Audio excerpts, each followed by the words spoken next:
Yo, what's up, guys? Welcome to Voice of Change, not just another boring panel about tech. And leo we are talking about brains, gods, and queens. We are talking about women in tech. Welcome to the Voice of Change. I'm so excited, guys. We are finally shining our mic on women who are shifting the tech game. Sahi, it's not just about Silicon Valley. Our girls here in Kenya are killing it. Guy, Aki, I'm so happy. Ama Ruth anaanza na girl power already. But she's right though. Today, it's about women who debug billboards na breaking glass ceilings. And hopefully fix Kevin's dusty laptop.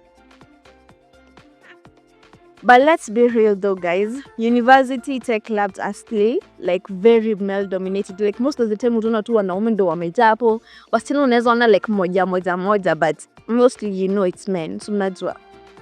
But like this girl we know called Jane. She told me that she's the only girl in her robotics team. Wait, what?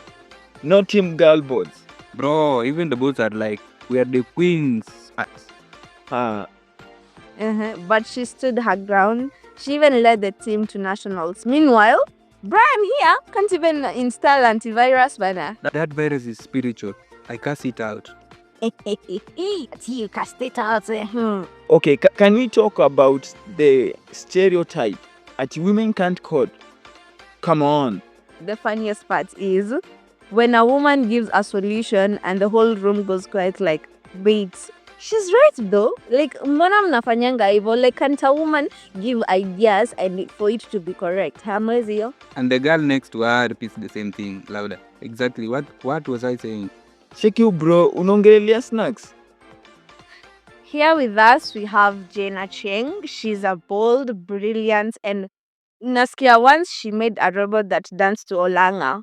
So today she's proving that you don't need a beard or a hoodie to belong in robotics. Please welcome Jane Achieng. Wow, with that kind of intro, I feel like Beyonce in STEM. Thank you so much for having me, Ruth. Thank you for coming. Thank you. Beyonce in STEM? That's a documentary I would binge watch. I'm a tech queen. The Jane story on Netflix next year. Coming soon. Okay, let's start from the roots. Where did your love for tech begin?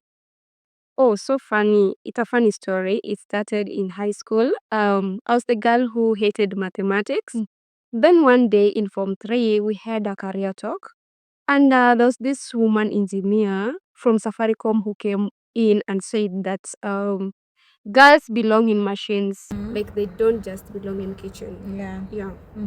That line stayed with me because after that, I started sneaking into the computer lab.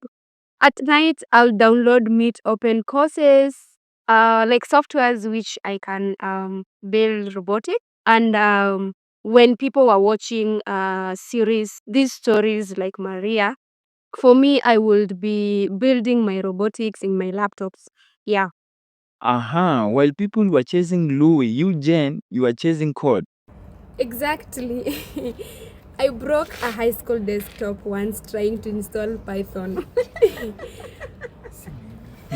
Wow. Oh my god. You really broke a computer. Yeah. My punishment, I had to fix it, by the way. That's how it started. Your origin story as suffering, struggle, and breakthrough. Classic superhero arc. So take us to university. You joined the robotics club, right? Yeah. I walked into the first meeting and someone asked if I was lost because for them they thought that these things are for men. Yeah. Another guy whispered, "She's here to spy on her boyfriend." Which wasn't true. I didn't even have anyone there. No. Jane, you must be joking. I wish I was joking. But I stayed in class actually because I didn't mind what they were saying. Before I've told you that I wasn't chasing my boyfriend, I didn't have anyone in that class. So my first project was, they gave me the simplest task, by the way. They asked me to assemble screws. I said, bet. I stayed late, learned sensors on my own, and by week 3, I was programming movement flow. So you're saying from screws to learning sensors and now programming. Yeah. Just because they said to just screw hapo. Yeah, like I had to put effort to prove them wrong, but I can do it actually. Yeah. Alafu? One day the servo motor failed, and then the boys were panicking. I swapped the driver board and recalibrated the IR path manually, by the way. That robot moved like Usain Bolt. I'm trying to figure like men scrambling because they can't make a decision on something so simple that you did in just seconds. Sure. Yeah. That is when they knew not to mess with Jen. Yeah, girl power, guys, girl power. Let's just say that they started calling me Engineer Madam, and I loved that name because my goal was to prove them wrong. Okay. And I did it. That's nice. Proud of you. So give us the wildest moment from your robotics journey so far. Okay, picture this. Inter-University Robotics Expo exposition. So 300 people are there, judges, there are lights. We programmed a robot to sort colored objects. So it was working perfectly until the day of the demo. Oh no. The battery dropped mid-task. The robot froze. Then boom, smoke. Someone screamed. Judges were like, did it explode? I smiled and say, it's learning anger. It's learning anger. Wow. Yeah. Please say you want something. Best creativity. They said our robot had personality. That's iconic. Thank you. I've burnt boards, erased code before a demo, installed a wrong firmware on live TV once. We'll have a humble queen. So let's talk about bias. What do you think people still must misunderstand about women in tech? Okay, first, people think that women are too soft for engineering. Yeah, sure. Yeah. Or that we need help. Every 5 minutes we need to be helped by the gentleman. Sometimes I'll present a project and someone goes, who helped her? I just say, my brain did. So I don't need someone to help me. Yeah, so that's sure. one of the misunderstanding that people have about women in tech. Okay. Yes. Wow, that's reply. Need to be printed on a t-shirt. T-shirt ya white as well. And it's a subtle stuff too. In labs, I've been asked to take notes while the guy build it. But I insist on switching roles because visibility matters. Girls don't just belong in support roles. Yeah. We don't just have to support the boy child. That for us we're just doing the theory part of it. Okay, Yeah. I can see like you're challenging stereotypes by simply existing, Exactly. That's why I speak at schools and clubs. If a girl sees me with an Arduino board and red braids, her brain rewires. Yes. So what keeps you going? Tech can be draining, Yeah, it can be draining, but mentorship, I think mentorship keeps me going. I now run a program called Girls Who Bought, a mentorship program with 25 girls from Kisumu to Kibra. Okay. So we teach them tech using low-cost materials, using old phones, wires, recycled plastics, because you find that in Kibra, it's a slum area, so you don't expect to use things which are costly because they can't afford it. So that's why I use low-cost materials. Okay, Yes. that's powerful. So we built a soil moisture detector for farmers using scrap parts. These girls presented it in front of MPs, imagine. They were terrified, but they owned that room. Yeah. Now that's a revolution. So lighting around, one word answers only. Ready? Let's go. HTML or Python? Python. Wi-Fi or data bundles? Data, because campus Wi-Fi is a scam. That's true, by the way. Me remember my campus days. Tuko tunang'ang'ana kushika wifi. Unainua simu hadi kujua. Yes. So tea or coffee during all-nighters? Ginger tea na mahamri. Biggest turn off in group projects. Men who explain things I already coded. So So, final questions. What will you tell your like 15-year-old Jane? What I will tell my 15-year-old Jane, I'll say that you're not weird. Yeah, you are just ahead. Keep asking questions. Keep breaking things. And girl, your laptop will crash, but your dreams won't crash.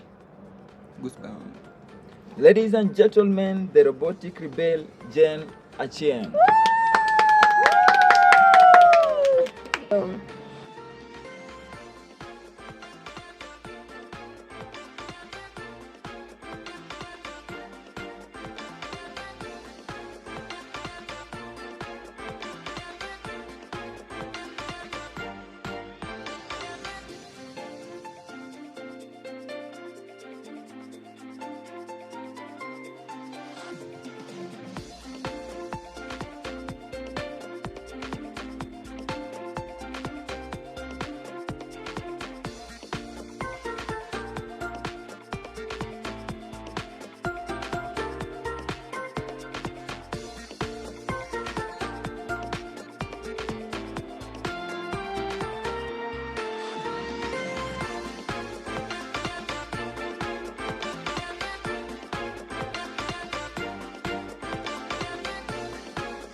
So women in tech firms have it tough. Imagine walking into a boardroom and everyone assumes you're from HR. Or worse, marketing. Not that there's anything wrong with HR actually, but imagine being an engineer and someone hands you tea. It makes sense though. So, alright fam, we're back with Voices of Change. It's time to dive into the world of a true tech queen, Sylvia Kamau. So Sylvia, karibu sana. You're a senior software developer and I hear you're out here building apps that save lives. Tell us who you are and what you do. Asanteni sana, Ruth, Kevin, and Bran.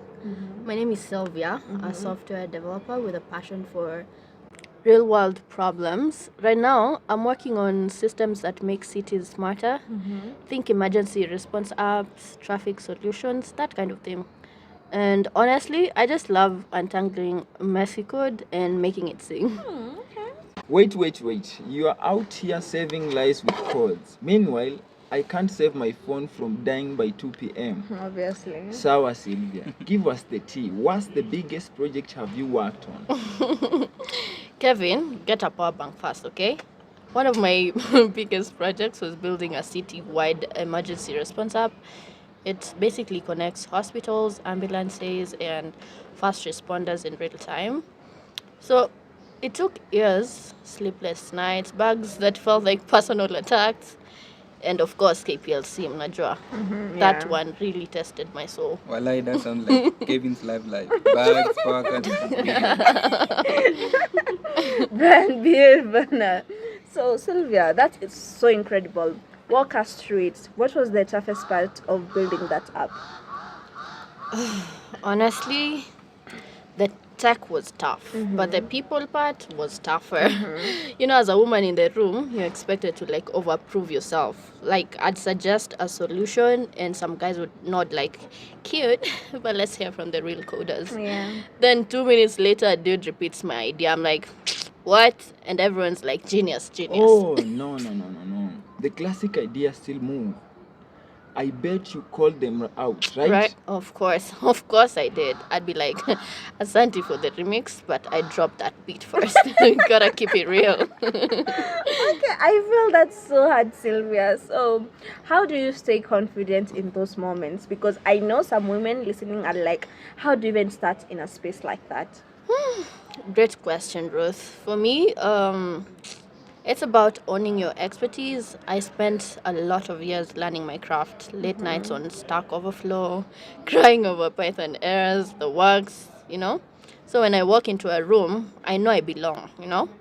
My advice, just study hard, speak up, and don't let anyone dim your shine. Also, find a mentor who's got your back. It's hard to find those. Wow. Okay, but real talk mentors. How do you even find one? I feel like mentors are like unicorns in tech. They are the absolute ideal. Brian, they're not that rare. I was lucky to find mine at a tech meetup in Nairobi.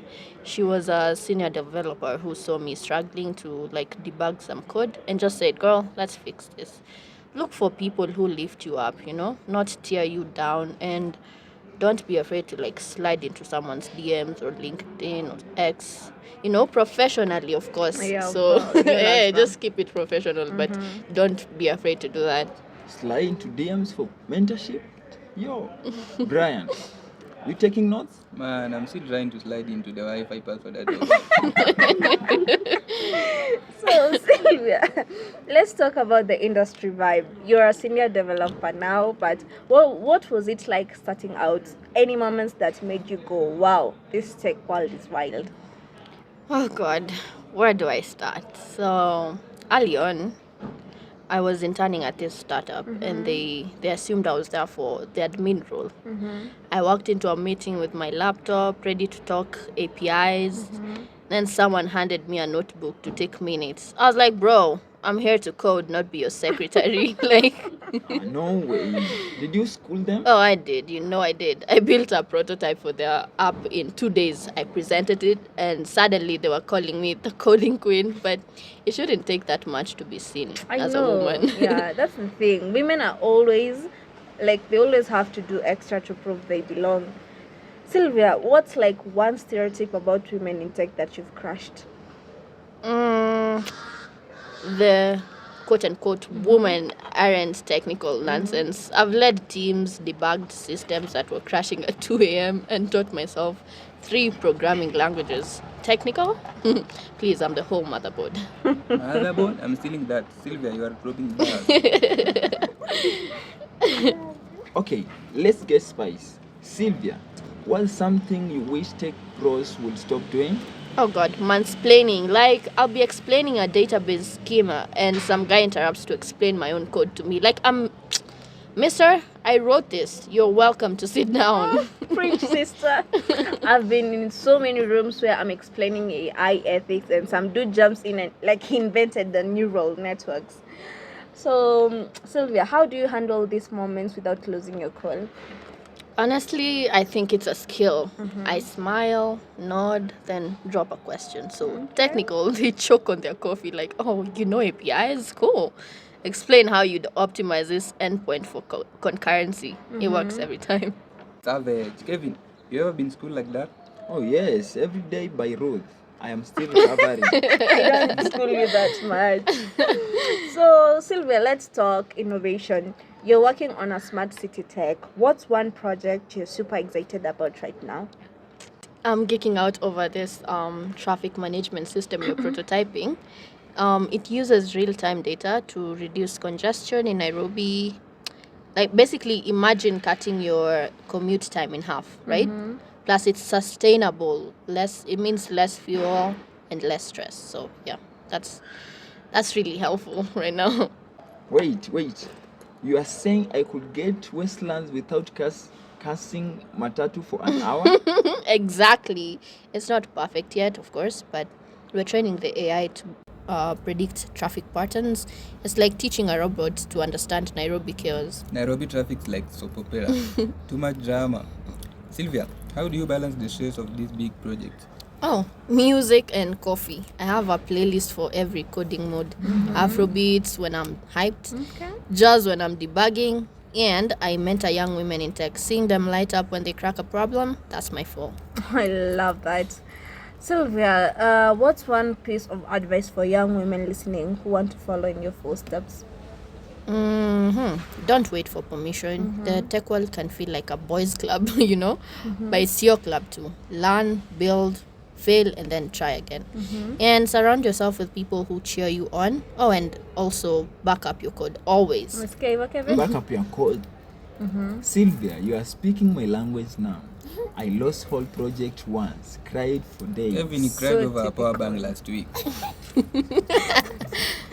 So, Silver, you're a gem. Before we let you go, quick fire round. Favorite coding language? Python, clean, powerful, gets the job done always. Favorite tech gadget? My noise cancelling headphones saves me from a lot of office small talk. Aha, one word for describing women in tech. Unstoppable. Ooh, yes. Sylvia Kamau, everyone. Asanteni sana for dripping so much wisdom and fire. Stick around. We are diving into AI and ethics next with Dr. Fatma. So here's the real team. Artificial intelligence is already a part of our lives, right? From your TikTok feed to banking apps. But the bigger question that I'm still asking, is it fair go? Sports are neutral though. Like their mark 010101. Hey, if both were neutral, why did Siri ignore me when I said, play Kenyan music, and I started blasting Beyonce? Unakuwa na siri Kenya kweli? Anyway, that's the point. AI reflects what it taught. If you feed it biased data, it will make biased decisions. It's not magic, it's math with memory. So like if you train an AI on Nairobi Twitter, Bro, it will insult you, ghost you, then write a trend about Hilly. Exactly. That was actually a study. Our recruitment algorithm favored male names over female ones. Same CV, same experience. But Michael got shortlisted. Mudhoni didn't. are you saying machine can be sexy? You don't know. I'm saying systems can be sexist. And the machines just learn from them unless we build with intention. So, what you are saying is, we need women who does room coding the bots too, not just testing them. Yeah, Evo. Coding, testing, designing, regulating, everything. Otherwise, we'll just be automate discrimination. Now imagine AI running traffic lights in Nairobi. Will it ignore women on bodabodas? I'ma tell you, please wait for 2 years at Huduma Center. It's not just jokes though. AI is already in surveillance, policing, hiring, healthcare. Decisions that affect every single livelihood. Which means if you're not careful, technology will reinforce inequality instead of solving it. That's why today's guests like Dr. Fatma matter so much. She's working on algorithm fairness, making sure AI doesn't replicate colonialism in a lab codes. Whoa, Buzz, say that again. Colonialism in a lab codes. You heard me. Let's build futures that are fair, safe, and designed by us all.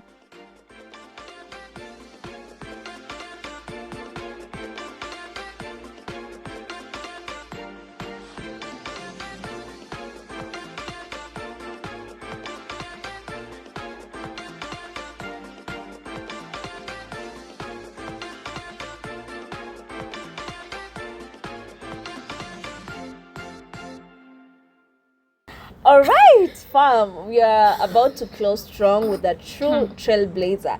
Dr. Fatma Noor is in the house. She's not just building AI, she's making sure it's fair, ethical, and doesn't mess with our vibe. Karibu sana, Dr. Fatma. Asante sana, Rib. I'm thrilled to be here actually, and I love the energy. Let's keep the vibe going. Thank you, guys. Yo, Dr. Fatma, I am low-key intimidated. You are out here fixing AI while can't even fix my Wi-Fi. How do you Fingers, do man. it? Bro, your wife has been broken since you and me, Dr. Fatma. Please fix Kevin first then. Kevin, we'll get to your Wi-Fi later. But AI, it's bigger beast actually. It's powerful, but it can amplify human flaws if you're not careful. Okay, let's dive in. Dr. Fatma, you're an AI researcher and ethics policy advisor. For those who aren't coding geniuses like Kevin over here, what does AI ethics even mean? Yeah, it is teaching robots to say sorry when they mess up. Just shut up, please. Not quite that, Kevin, but I love the image that you're trying to bring. AI ethics is about ensuring artificial intelligence doesn't harm people or perpetuate unfairness. You get, like, if an AI decides who get a job or a loan, it shouldn't favor one group over another because of bad data or biased programmers. Yeah. Okay, so you're saying AI can be prejudiced like a robot Karen. Exactly. That's what I'm trying to say, Brian. If you feed AI data that is biased, like for instance your resume where men got hired more often, it will think, oh, men are better for this job. Actually, it's not the AI's fault, it's the human behind it. You get? Okay, that's wild. Can you give us a real example of AI-based bias you've seen? Yeah, let me tell you something. Actually, it's plenty. There's this one time I reviewed a facial recognition system used for security. It worked great for lighter skinned men, but it kept misidentifying women and people that had a darker skin tone. Damn. Yeah, it was like the AI was saying, sorry, I don't see you. Oh, Yeah, that's it only messed favor up. the light skinned. That's messed up. Yeah. So the AI was basically ghosting whole group of people. Pretty much. And it's not just tech, it's policy. If that system's used at airports or banks, it can cause real harm. That's why I push for ethics in AI designs and laws to back it up. Okay, but how do you fix that? Like, do you yell at the code, behave algorithm, or what? I wish it was that easy, Brian. I wish it was that easy. It's about diverse teams building the AI, auditing the data, and testing it across different groups. Plus, having policies that hold companies accountable. It's a lot of work, but it's worth it, I promise. I love that. And you're doing this work here in Kenya only, which is huge. What's it like being a woman leading in this space? Any challenges? Where do I start? Whew. Early in this career, I'd walk into meetings and people assumed I was there to take notes. Yeah, that was bad. I'm like, no, mi ndiye boss hapa. Yes, there you go. Oh, that's fire. Did you just draw your PhD on the table like, read it and weep? No, sometimes you have to. But seriously, it's about proving yourself over and over. As a woman, I tell you, you are scrutinized more. I've had my research questioned by folks who didn't even read the abstract, but you keep going. Sasa hivi, I'm advising on Kenyan's AI policy. That's my win. Yeah. Okay, that's massive. Kenya's AI features in your hands, but Yeah. what's the craziest thing you have seen AI do? Like, is it out here writing love letters?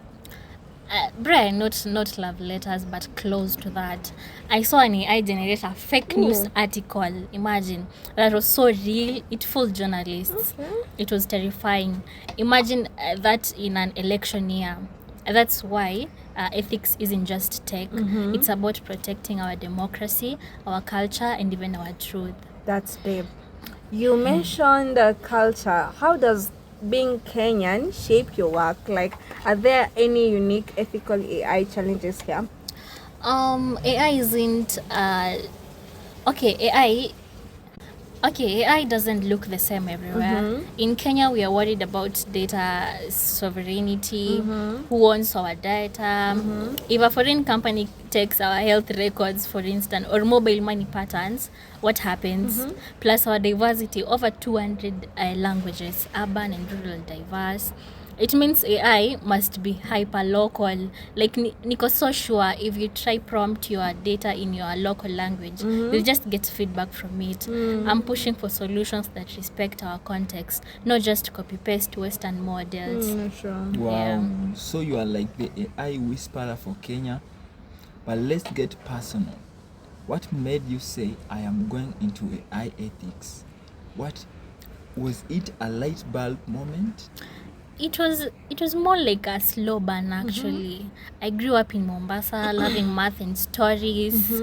My dad was a teacher who would say, Fatma, use your brain to fix things. In uni, I studied computer science, but I noticed tech wasn't always fair. Then I read about AI denying loans to women in certain communities because of biased data. That hit home, actually. I knew I had to make tech work for everyone, not just a few. Wow, that's powerful. Yeah. So you are out here fighting for the underdog. Do you have any mentors? Oh yeah, my uni lectured say there's this lecturer anaitwa Dr. Amina. She was a rock star. Yeah, she'd give me a tough love. Yeah, really tough one. Fatma, don't wait for the seats at the table. Build your own. That's what she'd tell me oftenly. I also mentor young women now because I want them to know they belong in tech. Oh, good, Dr. Amina. That's the spirit, actually. Speaking of mentorship, what advice would you give to a young Kenyan woman dreaming of tech but feeling like it's not for her? First, girl, you belong. Don't let anyone gatekeep. Second, find your niche. Whether it's AI, design, policy, there's a place for you. Yeah. And third, connect with mentors and peers. Tech is tough, but you're tougher. And one more thing I'd say is have fun. Build something silly like a team making bot and learn from it.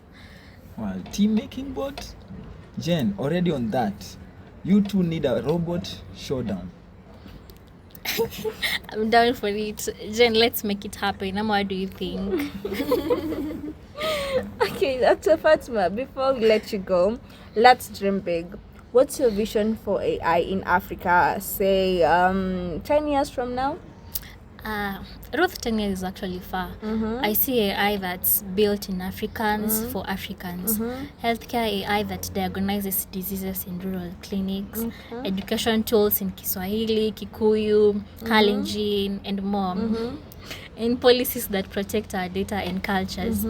But most importantly, I see women and youth leading it because the future is female, fair, and African. Female in Oh, bold. that gave me chills. The future. Is female and fair. Yeah, I'm here for it. Okay. Dr. Fatma, you are a legend. Can you stay and fix some laptops after this? Kevin, we'll talk offline. But for now, Okay.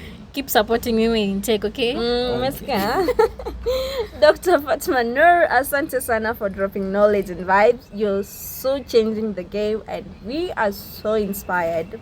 Asante sana Ruth for having me. Let's keep the conversation going. Na tupige kelele for women in tech, please. Take me here too. Go. Wow, it's been almost 30 minutes and I swear we could have gone for 30 more. What a ride, yeah? We have laughed, we have learned, we have roasted Kevin, and we have heard voices that don't usually get the mic. Yeah. Facts. And I have realized tech isn't about screens and specs. It's about people. And when those people include women, tech just gets better. Couldn't agree more. So before we dip, let's each drop one top takeaway for anyone listening, especially the next gen women in tech. So there's these top 5 tips for aspiring women in tech that our guests have left for us. The first tip, your presence is not a mistake. You belong in every room, every lab, every boardroom. And here the next tip, start small, dream big. And Python tutorials, that's one line of code, is count. Stay consistent. Find your tribe, whether it's WhatsApp, group, or Discord. Roll with the people who get it. Tip 4, don't just learn, build. Start projects, fail fast, try again. Let the world see your mind in motion. Tip 5, say your name with your chest. Confidence isn't arrogance, it's clarity. Own your power.